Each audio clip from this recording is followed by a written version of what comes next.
ನೋಡಿ, ಬೃಹತ್ ಪಾದಯಾತ್ರೆ ನಡೀತಾ ಇದೆ ಟೌನ್ಶಿಪ್ ಅನ್ನ ವಿರೋಧಿಸಿ. ಈಗ ಆಲ್ರೆಡಿ ಸಾವಿರಾರು ಸಂಖ್ಯೆಯಲ್ಲಿ ರೈತರು, ಬರೀ ಈ ಭಾಗದ ರೈತರಷ್ಟೇ ಅಲ್ಲ, ಬೇರೆ ಬೇರೆ ಜಿಲ್ಲೆಯ ರೈತರು ಕೂಡ ಭಾಗಿಯಾಗಿದ್ದಾರೆ. ಈಗ ಕೋಲಾರದ ಎಂಪಿ ಮಲೇಶ್ ಬಾಬು ಸರ್ ಕೂಡ ಇದ್ದಾರೆ.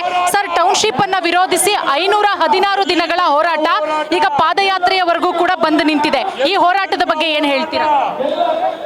ಈಗಾಗಲೇ ನಾವು ರೈತರಿಗೋಸ್ಕರ ನಾವು ಈ ಕೆಲಸ ಮಾಡ್ತಾ ಇದ್ದೀವಿ.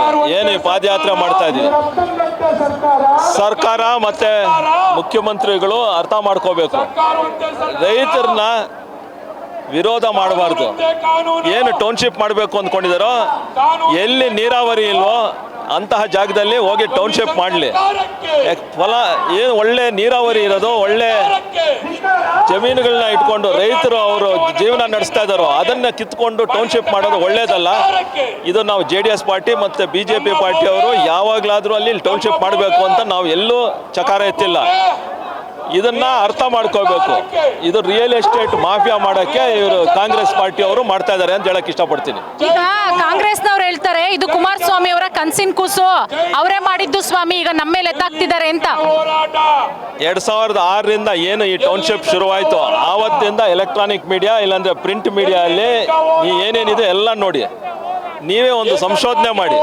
ಎಲ್ಲಿ JDS ಪಾರ್ಟಿಯವರು ಇಲ್ಲಾಂದ್ರೆ ಕುಮಾರಣ್ಣ ಇಲ್ಲಾಂದ್ರೆ ದೇವೇಗೌಡರು ಸಾಹೇಬರು ಯಾವಾಗಲಾದ್ರೂ ಟೌನ್ಶಿಪ್ ಮಾಡಬೇಕು ಅಂತ ಎಲ್ಲಾದರೂ ಮಾತಾಡಿದಾರೆ ನೋಡಿ. ಇದನ್ನ ಏನು ಒಂದು ಕಮಿಟಿ ಮಾಡಿದ್ರು ಕಾಂಗ್ರೆಸ್ ಪಾರ್ಟಿಯವರು. ನಿನ್ನೆ ಪ್ರೆಸ್ ಮೀಟಲ್ಲಿ ಕುಮಾರಣ್ಣನೂ ಹೇಳಿದ್ದಾರೆ.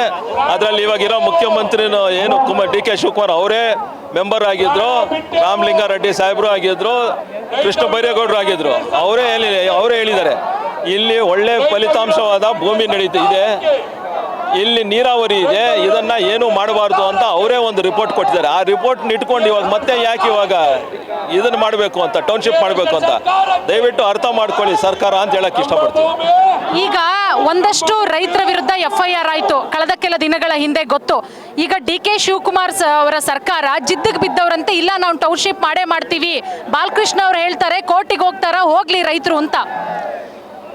ಈಗಾಗಲೇ ಒಂದಷ್ಟು ರೈತರಿಗೆ ಸ್ಟೇ ಆರ್ಡರ್ ಸಿಕ್ಕಿದೆ.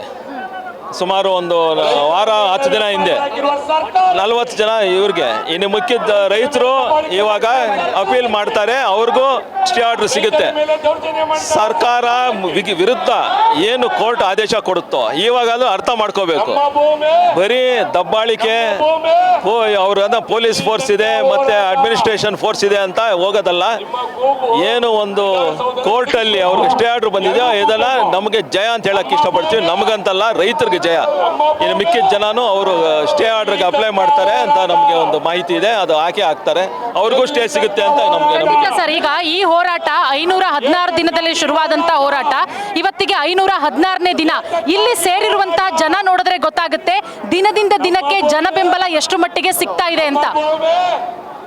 ಇವಾಗಿನ್ನ ಇದು ಶುರುವಾಗಲಿ, ನಾಳೆ ನಾಡಿದ್ದು ನೀವು ನೋಡ್ಬೋದು ಸುಮಾರು 1 ಲಕ್ಷ ಜನ ಸೇರ್ತಾರೆ. ಅದಕ್ಕೆ ಪ್ರತಿಭಟನೆ ನಡೆಯುತ್ತೆ. ಅದ್ರ ಜೊತೆ ಏನು ನಾವು ಕೋಲಾರಿಂದ ಬಂದಿದ್ದೇವೋ, ತುಮಕೂರಿಂದ ಬಂದಿದ್ದೇವೋ, ಮೈಸೂರು ಕಡೆಯಿಂದ, ಎಲ್ಲ ಕಡೆಯಿಂದ ಬಂದಿದ್ದೀವಿ. ಇಡೀ ಕರ್ನಾಟಕ ರಾಜ್ಯದ ಜನತೆ JDS ಪಾರ್ಟಿದ ಮುಖಂಡರು ಬಂದಿದ್ದೀವಿ. ಅವ್ರಿಗೆ ಬೆಂಬಲ ತೋರ್ಸೋಕ್ಕೆ, ನಾವು ಅವ್ರ ಜೊತೆ ಇದ್ದೀವಿ ಅಂತ ಒಂದು ಧೈರ್ಯ ಕೊಡೋಕ್ಕೆ ನಾವು ಬಂದಿದ್ದೀವಿ. ಇಲ್ಲಿರೋರೆಲ್ಲ ನಮ್ಮ ಸುತ್ತಮುತ್ತಲಿನ ರೈತರೇ ಇರೋದು ಅಂತ ಹೇಳಕ್ಕೆ ಇಷ್ಟಪಡ್ತೀನಿ. ಓಕೆ ಸರ್, ಆಯ್ತು ಸರ್.